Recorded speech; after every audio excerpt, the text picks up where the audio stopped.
नमस्कार। जगतगुरु भगवान श्री कृष्ण जी के चरणों में कृतज्ञतापूर्वक वंदन करता हूँ। सनातन संस्था एवं हिंदू जनजागृति समिति की माध्यम से धर्म संवाद के इस विशेष कार्यक्रम में मैं कार्तिक सालुंके आप सभी का हार्दिक स्वागत करता हूँ। बंधुओं, कोरोना के इस पार्श्वभूमि पर हम पिछले कई दिनों से धर्म संवाद का यह विशेष कार्यक्रम कर रहे हैं। इस कार्यक्रम के माध्यम से हमने अलग अलग विषयों हमने समझ कर लिए। अध्यात्म और उससे संबंधित अनेक विषयों पर हमने प्रकाश भी डाला और इसमें हमें ये बात पता चली कि अगर हमें अपना आत्मबल बढ़ाना है तो उसके लिए अध्यात्म सीखना अत्यंत महत्वपूर्ण है। उस दृष्टिकोण से पिछले कई दिनों से यह श्रृंखला चल रही है। तो आज भी इस संवाद के माध्यम से आपसे जो प्रश्न उपस्थित किए गए हैं उन प्रश्नों का उत्तर हम जानकर लेने वाले हैं। बहुत सारे जिज्ञासुओं ने ये इस कार्यक्रम को देखकर अपने मन के प्रश्न उपस्थित किए हैं और उन प्रश्नों का समाधान आज यहाँ पर हम करवा कर लेने वाले हैं। इस संवाद के लिए हमारे साथ उपस्थित है हिंदू जनजागृति समिति के राष्ट्रीय मार्गदर्शक सद्गुरु डॉक्टर चारुदत्त पिंगले जी। नमस्कार सद्गुरु डॉक्टर पिंगले जी। नमस्कार। सद्गुरु डॉक्टर पिंगले जी ENT सर्जन हैं और अध्यात्म के अधिकारी संत भी हैं। आपने विगत 21 वर्षों से पूर्णकालीन रूप से धर्म प्रचारक के रूप में देश विदेश में प्रवास कर रहे हैं। आपने धर्म से संबंधित अनेक ग्रंथों का संकलन भी किया है। आपके वैद्यकीय क्षेत्र, आध्यात्मिक क्षेत्र तथा सामाजिक क्षेत्र के अनुभवों का हम सभी को निश्चित ही लाभ होगा। तो आइए जिज्ञासुओं द्वारा जो प्रश्न पूछे गए हैं उन प्रश्नों के शंकाओं का समाधान अभी हम यहाँ पर इस संवाद के माध्यम से करते हैं। तो आज के संवाद को मैं प्रारंभ करता हूँ। परमेश्वर, ईश्वर, अवतार एवं देवता इस विषय में जो हमारी जहाँ पर संवाद किया गया वो देखकर एक जिज्ञासु ने हमें प्रश्न पूछा था। वो था कि क्या परमेश्वर निराकार ज्योतिर्बिंद स्वरूप रूप में है क्या? तो इसके विषय में आप कृपया हम सभी को बताएं। हाँ कार्तिक जी, सर्वप्रथम हमें ये जानने की ज़रूरत है कि सृष्टि के रचना में धर्म ने परमेश्वर को सर्वोच्च बताया है और परमेश्वर के जो एक गुणात्मक वर्णन, वैसे तो परमेश्वर का वर्णन करना ही कठिन है क्योंकि वो शब्दातीत है, वो अनुभूतिजन्य होने के कारण, मगर फिर भी उसका जब हम जानने का प्रयास करते हैं तो उसे निर्गुण, निराकार तथा अनंत कोटि ब्रह्मांड को जो व्याप्त कर रहता है उसे परमेश्वर कहते हैं। अब निर्गुण का मतलब क्या है कि जो 3 गुण होते हैं, सत्व, रज, तम, ये 3 गुणों से भी जो परे है वो। अब निराकार का मतलब क्या है कि जिसका कोई आकार नहीं है वो निराकार है, और आकार नहीं इसलिए कोई रूप नहीं है उसका, तो उसका भी वर्णन नहीं हो सकता है। और ज्योतिर्बिंदु एक तरह का सगुण साकार रूप हुआ है, इसलिए परमेश्वर को ज्योतिर्बिंदु के स्वरूप में है ऐसा कहना एक दृष्टि से गलत होता है, परंतु ओंकार ये जो है वो परमेश्वर का प्रथम ध्वनि माना जाता है। और जिस प्रकार परमेश्वर का प्रतीक यानी सिंबल करके ओंकार को मानते हैं, उसी प्रकार से परमेश्वर के एक रूप को ज्योतिर्बिंदु के स्वरूप माना जाता है। क्योंकि कुछ शैव संप्रदाय के अनुयायी भगवान शिव को परमेश्वर के रूप में यानी ज्योतिर्बिंदु के स्वरूप में मानते हैं। प्रत्यक्ष में परमेश्वर यह शब्दों में बताना ही संभव नहीं है, वो शब्दातीत तथा अनुभूतिजन्य होता है और इसलिए उसका कोई वर्णन या रूप नहीं होता है, मगर उसको प्रतीक के स्वरूप में, ज्योतिर्बिंदु के स्वरूप में बताया जाता है। जी, आपने अभी परमेश्वर के बारे में हमें जानकारी दी। तो आपने ये विषय जब हमें बताया था तो इस समय आपने प्रजापति इस देवता के बारे में भी आपने उल्लेख किया था। तो ये प्रजापति कौन सी देवता है, इसके बारे में भी आप बताएं। ऋग्वेद में एक वर्णन आता है, उसमें कहा जाता है कि सुवर्ण के समान बीज में रहने वाला जो हिरण्यगर्भ प्रजापति संपूर्ण चराचर सृष्टि के पहले भी पूर्णत्व से विद्यमान था, ऐसे स्पष्टता से प्रतिपादित किया गया है। इसमें ऋग्वेद के एक श्लोक में कहा गया है, हिरण्यगर्भाः समवर्तताग्रे भूतस्य जाता पतिरेक आसीत् सदाधार पृथिवी द्यामुते माम कस्मै देवाय हविषा विधेम।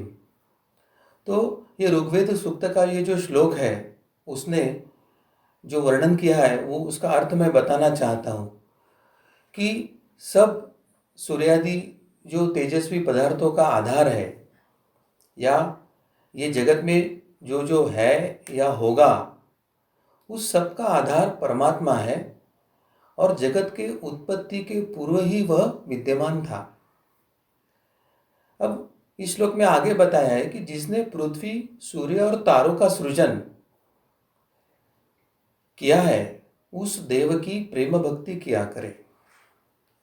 अब इस श्लोक में कस्मै देवाय यह कहा गया है, इसका अर्थ कौन सी देवता नहीं है, तो वह हिरण्यगर्भ प्रजापति है।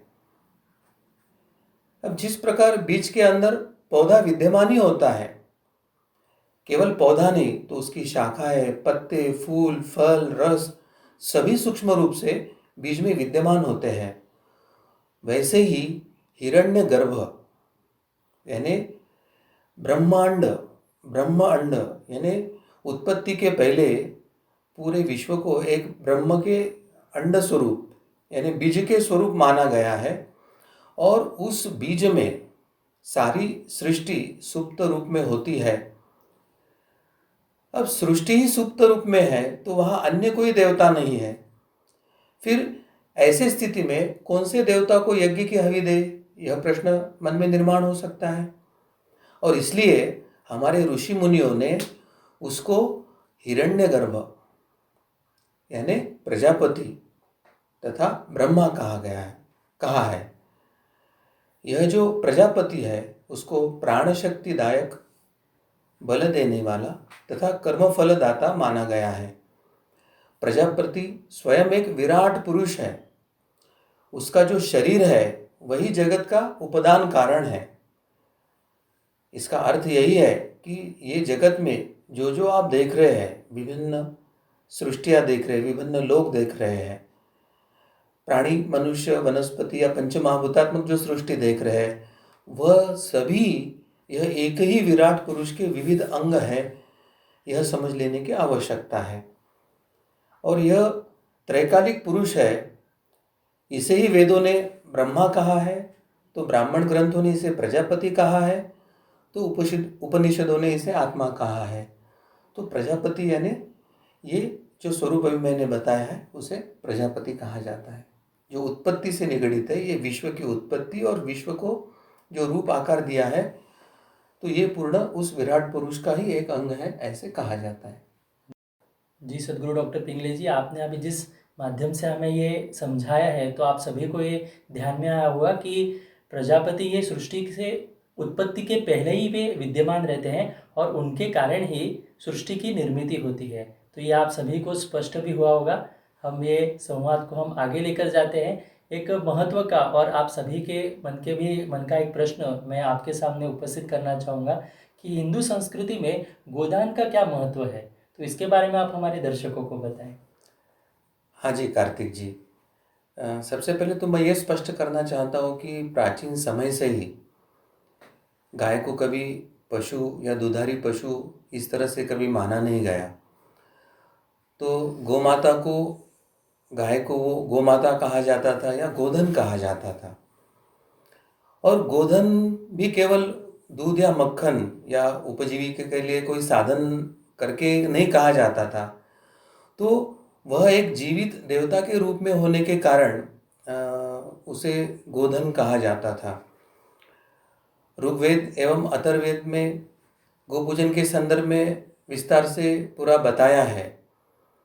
और यह भी यहाँ स्पष्ट करना चाहूँगा कि ऋग्वेद में स्पष्टता से यह निर्देश दिया है कि गोमाता अवध्य है, गोमाता का वध कभी नहीं करना चाहिए और वह एक पाप है।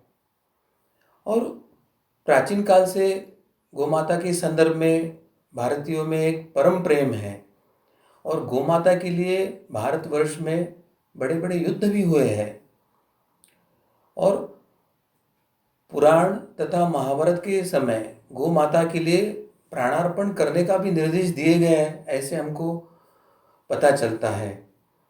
तो सब हिंदुओं ने यह जानने की आवश्यकता है, केवल हिंदू नहीं तो समस्त मनुष्यों ने यह जानने की आवश्यकता है कि गोवध यह एक महापाप है और वो नहीं होना चाहिए।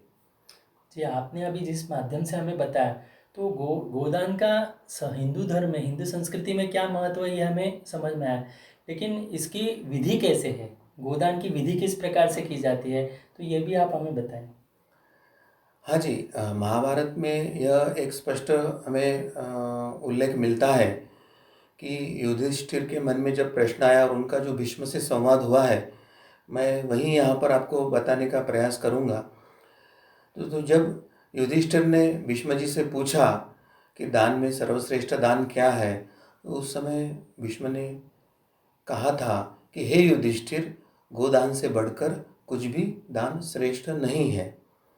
और उसमें फिर उसकी वैशिष्ट्य और बताते हुए भीष्म जी ने कहा था कि यदि न्यायपूर्वक प्राप्त की हुई गौ माताओं को अगर दान दिया जाता है तो ऐसे दान के कारण समस्त कुल का तात्काल उद्धार होता है। यानी जो व्यक्ति यह दान करता है तो उसके पूर्ण कुल का उद्धार होता है। और उसमें जो उन्होंने कुछ बातें बताई, उसमें न्यायपूर्वक प्राप्त की हुई गौ माता ये महत्व का सूत्र है। जैसे राजा है, ऋषि है, इन्होंने सत्पुरुषों के लिए एक समुचित भाव से विधि को प्रकट किया है, वही प्रजाजन जो है उनको भी लागू होता है। तो वह भी बात मैं अभी बताना चाहता हूँ। और ऐसा करके भीष्म जी ने मानधाता एवं बृहस्पति इनका संवाद बताया। मानधाता एक राजा था और महाभारत पूर्व काल की ही बात है कि मानधाता महाराज के पास जब बहुत सी गौमाताएं दान के लिए लाई गई तो उनके मन में प्रश्न आया कि ये गोदान कैसे करें। और यह जब प्रश्न उनके मन में उत्पन्न हुआ तो उन्होंने, जो देवताओं के गुरु है बृहस्पति, उन्होंने प्रश्न किया था। और उस समय बृहस्पति जी ने जो उत्तर दिया वही मैं अभी सब आपको बताता हूँ। ऐसा कर कर गोदान का विधि उन्होंने बताया था। सबसे पहले उन्होंने बताया था कि गोदान करने वाले मनुष्य को एक नियम पूर्वक व्रत का पालन करना चाहिए, यानी वो व्रतस्थ होना चाहिए। यह सबसे पहला उसका निकष था। फिर उस गोदान करने वाले व्यक्ति ने ब्राह्मण को नम्रता से बुलाकर प्रथम उसका अच्छे से सत्कार करे और उनको बताए कि मैं कल प्रातः काल आपको गोदान करूँगा और आप वो गोदान स्वीकारने के लिए आइए, ऐसी प्रार्थना करनी चाहिए। फिर विधि का अगला चरण बताते हुए उन्होंने बताया कि गोदान के लिए संभवतः लाल रंग की, यानी जिसे रोहिणी कहा गया है, गौ माताओं को मंगाए और समंगे बहुले, इस प्रकार गौ माता को संबोधित करें। फिर अगले चरण में उन्होंने कहा कि गोदान करने वाले व्यक्ति को गौ माताओं के बीच में प्रवेश करके श्रुति का एक जो श्लोक है या उसका जो अर्थ है वो मैं बताना चाहूँगा। उसमें वो कहते हैं कि गौ मेरी माता है, वृषभ यानी बैल मेरे पिता है, वो दोनों मुझे स्वर्ग तक ऐहिक सुख प्रदान करे और गो ही मेरा आधार है, जीवन का आधार है। इस तरह का उच्चारण करके वे अपनी कृतज्ञता और प्रार्थना गौ माता और उनके संदर्भ में व्यक्त करें। उसके बाद अगले चरण में उन्होंने बताया कि फिर गौ की शरण में जाना चाहिए और गौ की शरण में जाकर मौन धारण करके संपूर्ण रात गौ माता और वृषभों के बीच में उन्होंने मौनता से व्यतीत करना चाहिए और गोदान के पहले ही वो अपना मौन भंग करे, ऐसे उन्होंने बताया। और इस प्रकार गौ माताओं के साथ एक रात रहकर उसके समान व्रत का पालन करते हुए उन्हीं के साथ एकात्म भाव से प्राप्त होने के बाद मनुष्य को तत्काल पाप से मुक्ति मिल जाती है। और गोदान करने के पश्चात भी 3 दिन मनुष्य को व्रतस्थ रहना चाहिए। यह भी इस व्रत का ही अंग है। और सर्वसाधारण कामाष्टमी से लेकर 3 रात तक के गोबर, गोदुग्ध अथवा गोरस मात्रा का आहार करना चाहिए। तो आहार के भी जो नियम है वो भी यहाँ पे उन्होंने स्पष्ट किया है। अब फल के संदर्भ में बताते हुए उन्होंने कहा है कि जो पुरुष एक बैल का दान करता है उसे देवव्रती कहा जाता है। देवव्रती का मतलब है कि सूर्यमंडल का भेदन करके जाने वाला जो ब्रह्मचारी होता है उसे देवव्रती कहा जाता है। तो उतना उसको पुण्य उससे प्राप्त होता है। अब जो व्यक्ति एक गौ माता और एक बैल का दान करता है उसे वेदों की प्राप्ति होती है। यानी वेद अध्ययन और वेद अध्ययन का जो फल है उसका उसे प्राप्त होता है। अगले फल में उन्होंने बताया कि जो विधि पूर्वक गो यज्ञ करता है उसे उत्तम लोक की प्राप्ति होती है। और उसमें भी विशेष उन्होंने बताया कि अगर नौजवान बैलों का दान उन गौ से भी अधिक पुण्यदायक होता है। ऐसे भी इस गोदान जो विधि बताया है उसका एक महत्व होता है। ऐसे भीष्म जी ने युधिष्ठिर को समझाया था। जी, सदगुरु डॉक्टर पिंगले जी, आपने अभी जिस प्रकार से हमें गोदान की विधि समझाई यहाँ पर और एक कथा के माध्यम से हमारे सामने रखा, तो एक पूछना था कि गोदान करने वाला जो मनुष्य है, तो गोदान के उपरांत मतलब मृत्यु के उपरांत उसको इसका कुछ लाभ होता है क्या? बहुत अच्छा प्रश्न पूछा कार्तिक जी। यानी हमारे धर्मशास्त्र की रचना ही ऐसी है कि मनुष्य सदेह होने के बाद जो जो करता है तो उसका उस जीवन में भी होता है, मृत्यु के बाद भी उसको लाभ होता है। और वो कभी कभी पुण्य अगले जन्म में भी उनको फल के रूप में प्राप्त होता है। तो धर्मशास्त्र ने जो हमें मृत्यु के पश्चात पुनर्जन्म के पहले जो गति बताई है उसमें प्रत्येक जीव को परलोक की यात्रा करनी पड़ती है। और परलोक की यात्रा के समय एक विशेष नदी होती है, वैतरणा कहा जाता है। वो नदी को पार करके उस पार उस जीव को जाना पड़ता है। और वो व्यक्ति के जो कर्म होते हैं उस कर्म के अनुसार उसे पार करने के लिए नाना कष्ट उसको होते हैं। और कलयुग में साधना का अभाव, धर्म बल का अभाव, गुरु कृपा का अभाव के कारण कलयुग में तो ये कष्ट बहुत अधिक होते हैं। अब वैतरणा नदी की यात्रा को सुखद बनाने के लिए मृतक व्यक्ति के नाम वैतरणी गोदान का एक विशेष महत्व होता है। यानी वैतरणी नदी को उस पार जाने के लिए एक विशेष गोदान करने की आवश्यकता होती है। अब वैतरणी नदी का वैशिष्ट्य क्या है कि वो नदी का बहाव जो होता है बहुत तेज होता है। सर्वसामान्य व्यक्ति जिसके पास साधना का बल नहीं, उपासना का बल नहीं, गुरु कृपा नहीं है, धर्माचरण का बल नहीं है, जीवन में पाप किया, झूठ बोला, भ्रष्टाचार किया, ऐसे व्यक्ति के पास वो नदी को जाने के लिए ऊर्जा नहीं होती है। तो तेज बहाव में वो कष्ट भोगता है।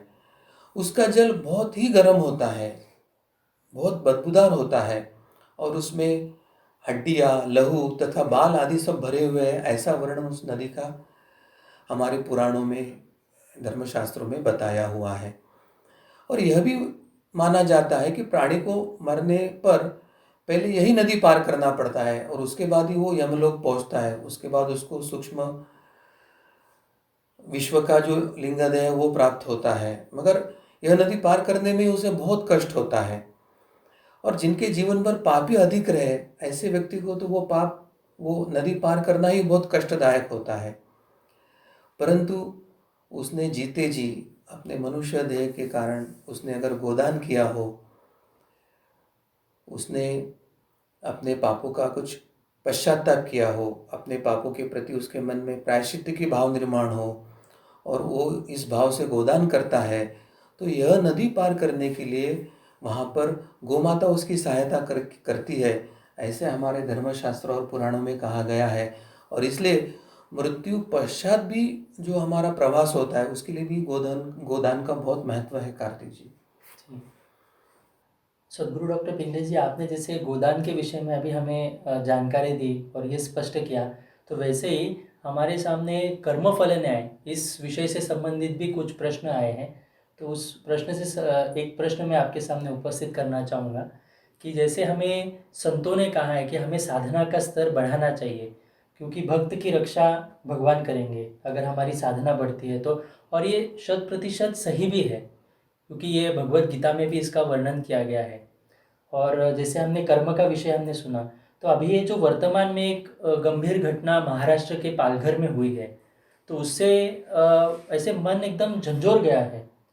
क्योंकि वो दोनों जो साधु थे वो संत और जोगी थे, और उनकी इस प्रकार से क्रूरता से वहाँ पर हत्या की गई है। तो इसके कारण ऐसे मन बहुत विचलित हो गया है। तो इसका क्या समाधान है, तो इसके बारे में भी आप हमारे दर्शकों को बताएं।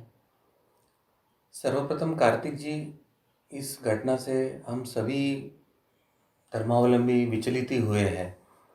मुझे लगता है यही धर्मग्लानि है और यही घोर कलयुग है, ऐसे अभी लगने लगा है। मगर समाज में ज़्यादातर इस घटना का एक राजनीतिक दृष्टिकोण से विश्लेषण हो रहा है, तो मैं उसे आध्यात्मिक दृष्टिकोण से कैसे चिंतन करना चाहिए ये मैं बताना चाहूँगा। और क्या ये केवल अभी हुआ है या इसके पहले भी हमारे धर्म के इतिहास में कहीं ऐसी घटनाएं हुई है क्या, तो यह भी मैं यहाँ पर उसकी चर्चा करना चाहूँगा। त्रेता युग के रामायण काल के बालकांड में एक प्रसंग आता है। ऋषि विश्वामित्र राजा दशरथ के पास आते हैं और उन्हें कहते हैं, राजन, मैं अपने आश्रम में एक यज्ञ कर रहा हूँ और इस यज्ञ की पूर्णाहुति देते समय मरीच और सुबाहु नाम के दो राक्षस आकर रक्त, मांस आदि, हड्डियाँ आदि अपवित्र वस्तुएं यज्ञ वेदी में फेंकते और यज्ञ ध्वस्त करते हैं, और इस प्रकार यज्ञ पूर्ण नहीं हो रहे हमारे, और ऐसे अनेक बार हो चुका है। तो मैं आपको आपके ज्येष्ठ पुत्र श्री राम को मांगने के लिए आया हूँ, ताकि वो मेरे साथ आए और राक्षसों से हमारे यज्ञों का रक्षण करे और मेरा अनुष्ठान जो है वो निर्विघ्नता से पूर्ण करे। अब ऐसे एक प्रसंग अरण्य कांड में भी आता है। मैं ये त्रेता युग की बात बता रहा हूँ। वनवास में निकले राम, सीता तथा लक्ष्मण जब दंडक वन में प्रवेश करते हैं, तो वहाँ पर उन्हें अनेक ऋषि मुनि हैं ऐसे दिखाई दिए, और उन वीर तपस्वियों ने जब राम लक्ष्मण को देखा तो वे अत्यंत प्रसन्न हुए। उन्होंने राम, सीता तथा लक्ष्मण जी का समुचित सत्कार किया और उनको उन्होंने बताया कि हे राघव, यद्यपि आप वन में हैं, किंतु आप हमारे लिए तो अभी राजा ही है। हम वनवासियों की रक्षा करना आपका परम कर्तव्य है। आत्मचिंतन में व्यस्त रहने वाले यहाँ के निवासी तपस्वियों को दुष्ट राक्षस निर्विघ्न रूप से ईश्वर आराधना करने नहीं देते, और काफ़ी ऋषि मुनियों की हत्या भी राक्षसों ने की थी। इसलिए हम आग्रह करते हैं कि हे रघुनंदन, आप उनसे हमारी रक्षा कीजिए। अब ये देखने जैसी बात है कि त्रेता युग में भी कुछ राक्षसों की क्षमता इतनी अधिक थी कि वे साधु संतों का तपोभंग भी कर रहे थे, उन पर अत्याचार भी कर रहे थे और हत्याएं भी कर रहे थे। और राक्षस जब तपस्वियों की हत्या कर रहे थे, इसी कारण भगवान ने स्वयं अवतार धारण किया था और बाल्यावस्था से ही राम जी ने राक्षसों का संहार प्रारंभ किया था। अब आज के कलयुग में वास्तविक उन ऋषि मुनि इतने तपस्वी या भक्त हो सकते हैं क्या? और आज के ऐसे लोग नहीं है तो उनके लिए भगवान क्या अवतार धारण करेंगे? आज सभी जगह भ्रष्टाचार फैला हुआ है, अधर्म चल रहा है, कोई उसके विरोध में बोलने के लिए भी तैयार नहीं है। इसी के कारण समाज का समष्टि पाप बढ़ता है और उसका फल हमें भुगतना ही पड़ता है। और सर्वप्रथम मैं समाज को यही प्रार्थना करना चाहता हूँ कि आप सब साधना को प्रारंभ कीजिए, साधना की गति बढ़ाइए, भक्त बनने का प्रयास कीजिए, ताकि हमें ईश्वरी शक्ति और कृपा और आशीर्वाद मिले। समाज में सात्विकता बढ़ेगी तो उनके लोगों के पुकारने के कारण ही भगवान उनके रक्षण के लिए अवतारी कार्य करेंगे। वो चाहे स्वयं आएंगे या संतों के माध्यम से करेंगे, हमें पता नहीं।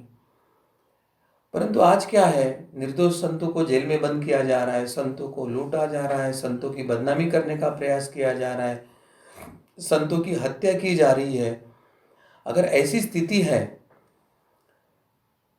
तो हमें ईश्वर की सहायता और ईश्वर हमारी रक्षण कैसे करे। और संत बार बार अपने को भक्त को बता रहे कि आप साधना कीजिए, भक्त बनिए, मगर उनके अनुयायी भी वो सुनने के लिए तैयार नहीं है। तो उनके अनुयायियों का पाप संतों को भोगना पड़ रहा है।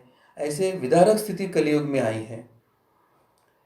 और जैसे ही समाज में सात्विकता बढ़ती है, भक्तों की संख्या बढ़ती है, और उनको कष्ट देने से जब समाज का समष्टि पाप बढ़ता है, तो ईश्वर फिर सृष्टि के एक छोटे से युग का अंत करने के लिए, एक छोटे से प्रलय को निर्माण करने के लिए अपना धर्म संस्थापना का कार्य शुरू करता है। एक बात मैं विशेषकर आप सबको बताना चाहूँगा कि ईश्वर की दो शक्तियाँ होती है, एक तारक और मारक। और इसी कारण सनातन धर्म में, हिंदू धर्म में देवता के हाथों में शस्त्र भी है। एक हाथ अगर आशीर्वाद दे रहा है तो अपने भक्तों की रक्षा के लिए अनेक हाथों में उसने शस्त्र रखे हैं।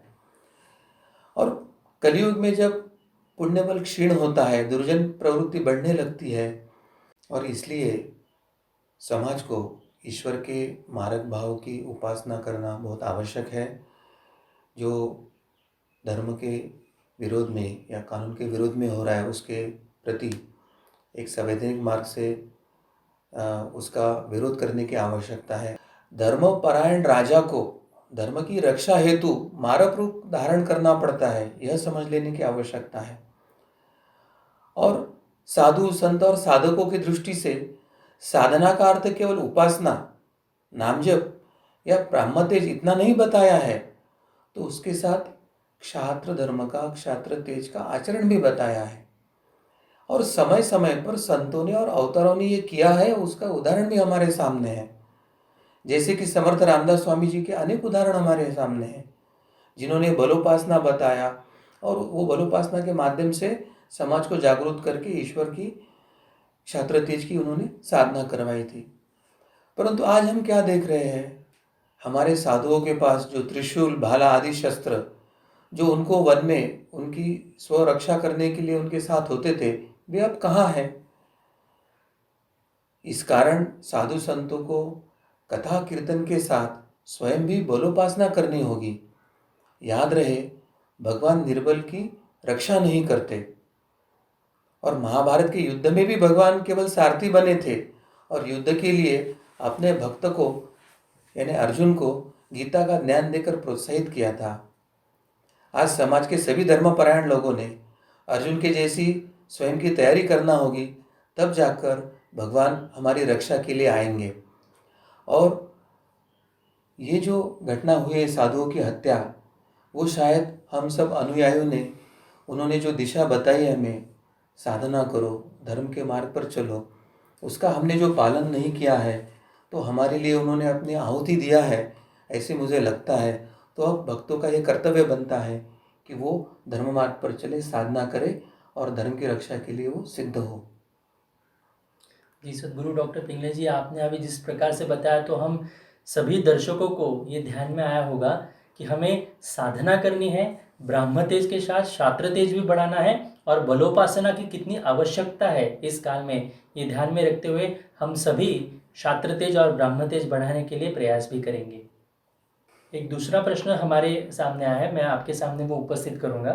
अन्य धर्मों के लोग उनकी परंपरा के अनुसार आचरण करते हैं, तो क्या उनकी भी आध्यात्मिक उन्नति होती है? एक मूलभूत प्रश्न आपने पूछा है कार्तिक जी। सबसे पहले तो हमें ये समझने की आवश्यकता है कि अध्यात्म की उन्नति जो है उसका संबंध स्पष्टता से देवता तथा गुरु की कृपा से होता है। और वो जब कृपा प्राप्त हो जाती है तो आध्यात्मिक उन्नति होती है। और जो अन्य पंथों की आप बात कर रहे हैं, वो उनका इतिहास तो कुछ हजार वर्षों का है, और वो किसी, ये जो पंथ है वो किसी मनुष्य द्वारा ही निर्मित है। और उसके पहले तो कोई पंथी विचारधारा इस पूरे विश्व में कहीं नहीं थी। अब किसी भी पंथ में आज कुछ भी कहा हो या उनका कुछ भी विचार उन्होंने व्यक्त किया हो, मगर अध्यात्म शास्त्र के अनुसार किसी भी पंथ में जन्मे मनुष्य का जीवात्मा एक समान ही होता है। यह आध्यात्मिक शास्त्रीय जो एक रहस्य है वो हमें सबसे पहले सुस्पष्ट होना चाहिए। और इस कारण सभी के जो मुक्ति के मार्ग है वो अध्यात्म शास्त्र के अनुसार समान ही होंगे, यह भी हमें जानने की आवश्यकता है।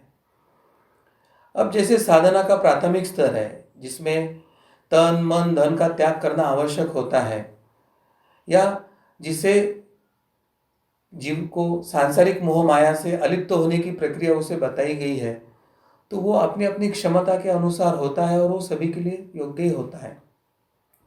परंतु आध्यात्मिक उन्नति में आगे जाने के दृष्टि से जो अध्यात्म शास्त्र ने बताया है वो है मनोलय तथा बुद्धिलय, और अंतिम चरण में स्वयं के अस्तित्व का जो भान है अर्थात अहंकार, उसको त्यागना। ऐसे जब प्रक्रिया होती है तो उस जीव की आध्यात्मिक उन्नति निश्चित हो सकती है।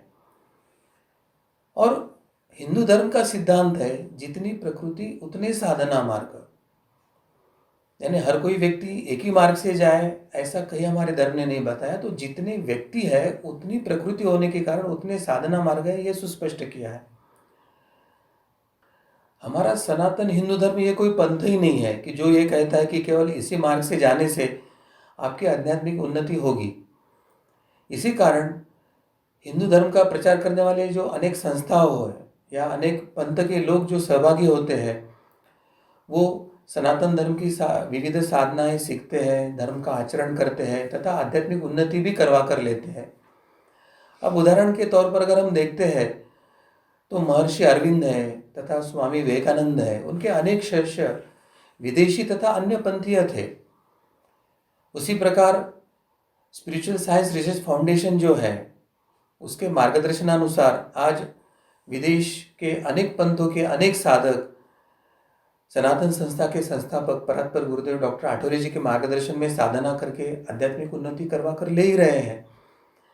तो आध्यात्मिक उन्नति के पद पर आने के बाद मनोलय बुद्धिलय या अहंकार त्यागने के लिए सभी को सनातन धर्म के आश्रय में आना पड़ेगा। ऐसे ये साधना मार्ग है। जी सदगुरु डॉक्टर पिंगले जी, एक महत्वपूर्ण प्रश्न और एक संभ्रम समाज के मन में भी है।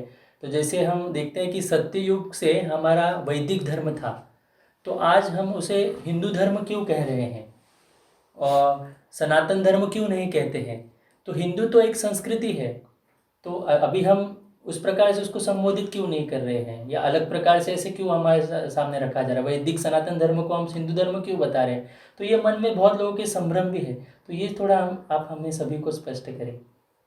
सर्वप्रथम धर्म क्या है यह हम समझ लेंगे, और क्या केवल वैदिक धर्म ही धर्म को संबोधन किया है कि उसको अनेक संबोधन है, यह भी हम जान लेंगे।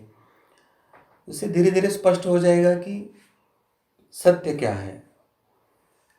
अब जो आद्य शंकराचार्य जी ने हमें धर्म की जो व्याख्या बताई है उसमें उन्होंने 3 घटक बताए जिस हेतु समाज व्यवस्था उत्तम रहती है, यानी सात्विक और धर्मपरायण।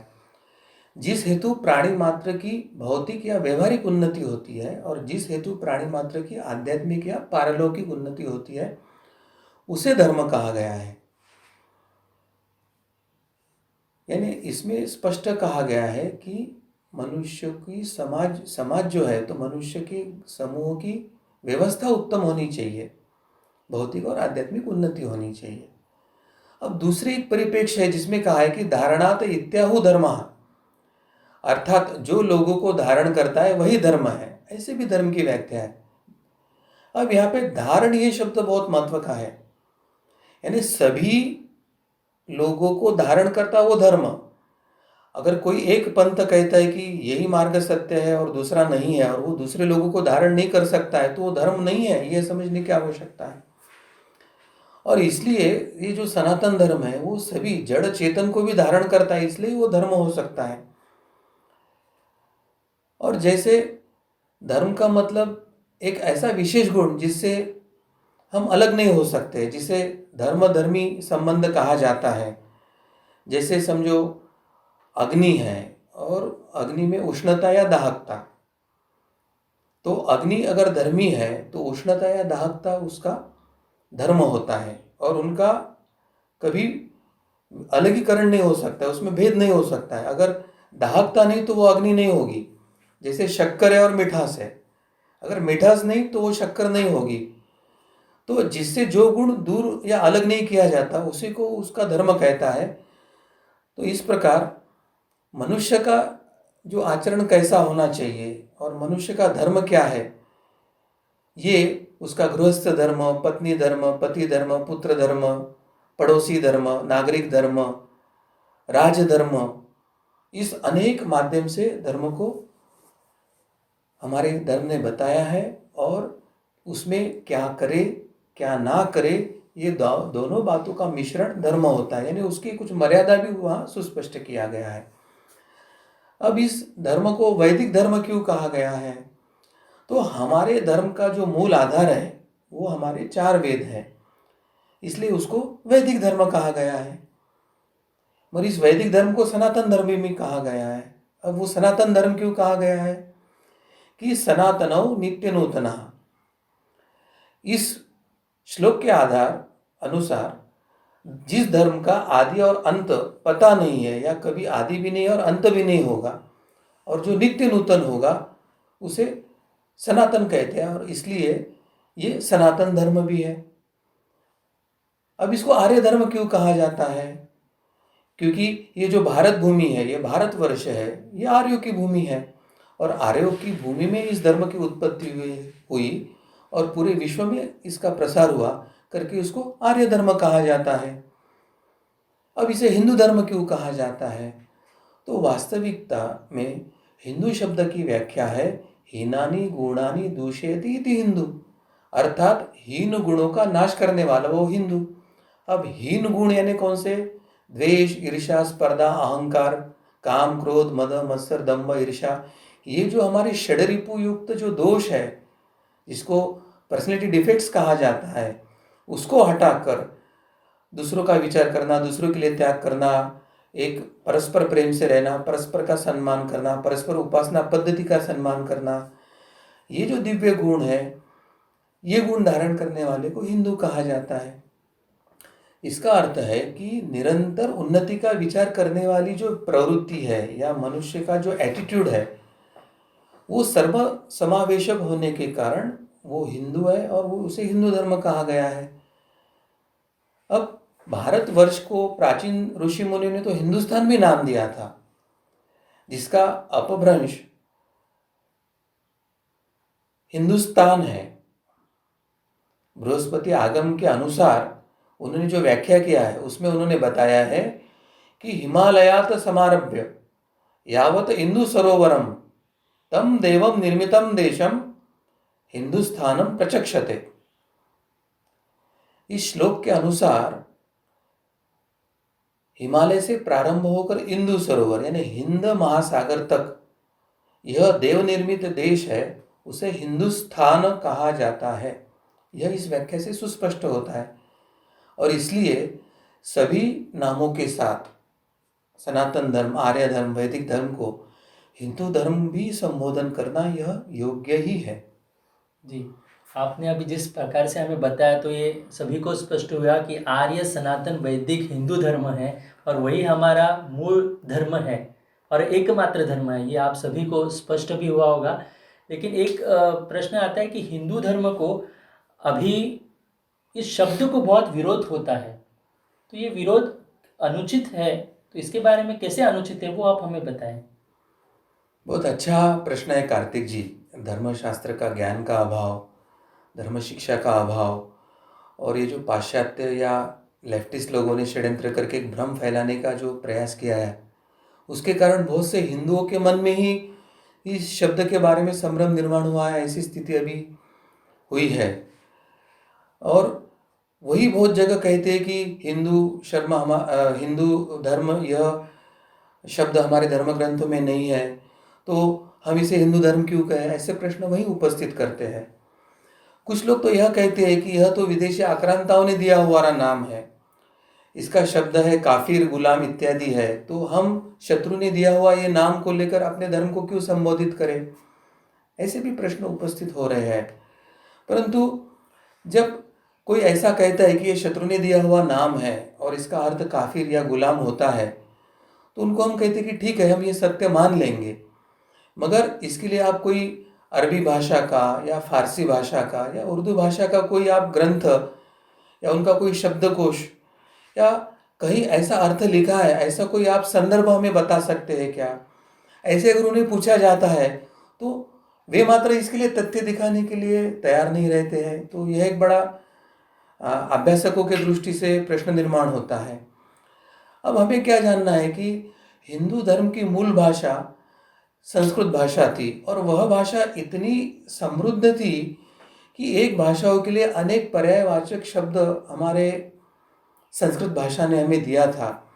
ये हमारे देव भाषा होने के कारण, ईश्वर निर्मित होने के कारण उसको प्रकृति के अनुसार अनेक विविधता, कार्य, उपयोग, अर्थ, भावार्थ, ऐसे विविध उपयोगिता के साथ संस्कृत भाषा ने अलग अलग शब्दों की रचना किया था। अब उदाहरण के लिए अगर हम देखते हैं कि सर्वसामान्यतः हम कहते हैं कि जो हम पीने का पानी उपयोग करते हैं तो पानी ये शब्द, अब प्रचलित एक ही शब्द होने के कारण हमें एक पानी या अंग्रेजी में कोई वाटर कहेगा, इतने एक दो ही शब्द हमें पता रहते हैं।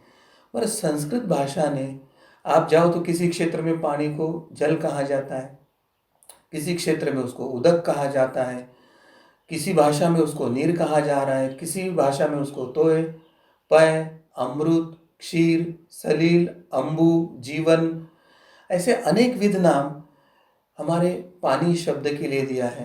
पर इस सब का अर्थ एक ही होता है और इसलिए ऐसे ही चाहे आप सनातन कहिए, आर्य कहे, वैदिक धर्म कहे, वो सबका जो पर्यायवाचक नाम है वो हिंदू धर्म भी है। यह हमको समझने की सबसे पहले आवश्यकता है। मगर एक अभ्यास किए तो मैं कुछ आपके सामने प्रश्न उपस्थित करना चाहूँगा, क्योंकि अभी विज्ञान युग आने के बाद नई नई बातें निर्माण हो रही है, तो बहुत सी भाषाओं में अभी नए नए शब्द आ रहे हैं।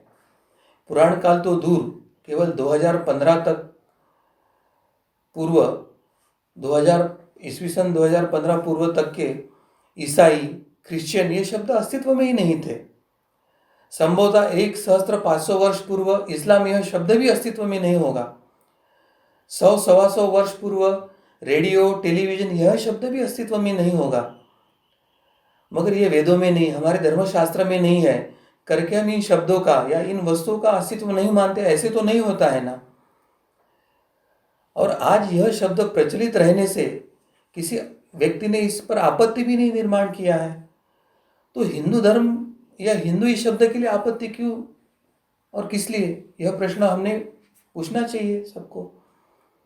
और यदि अगर पुराणों का हम संदर्भ देना चाहें तो आज जो भारत का सर्वत्र प्रचलित नाम है इंडिया, ये किसी पुराणों में भी नहीं है।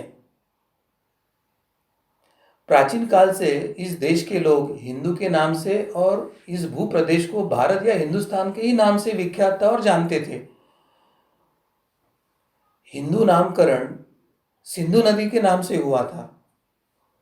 भाषाविदों के अनुसार हिंद आर्य भाषाओं की जो स ध्वनि है, जिसको संस्कृत का स व्यंजन है, वो ईरानी भाषा में ह ध्वनि में बदल जाता है। इसलिए सप्त हिंदू इस शब्द का अवेस्तन भाषा में, यानी जो पारसियों की भाषा है, वहां हफ्त हिंदू हो जाता है। तो आज अभी भी देखते हैं कि बंगाल या बिहार में व या ब या भ इस शब्दों के बारे में भी भ्रम है, उसका प्रचलन अलग अलग है।